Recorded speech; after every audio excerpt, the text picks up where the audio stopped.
Narcissistic monkey branching. So when narcissists are losing control over their primary victim, they are starved of supply and they need supply.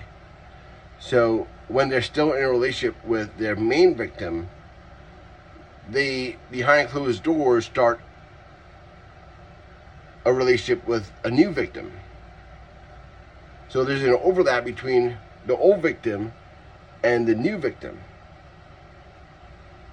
That's monkey branching. It's like they're monkeys swing from branch to branch, and once they have that new victim, then a lot of times they will treat the old victim super bad to get them out of the way. The reverse discard.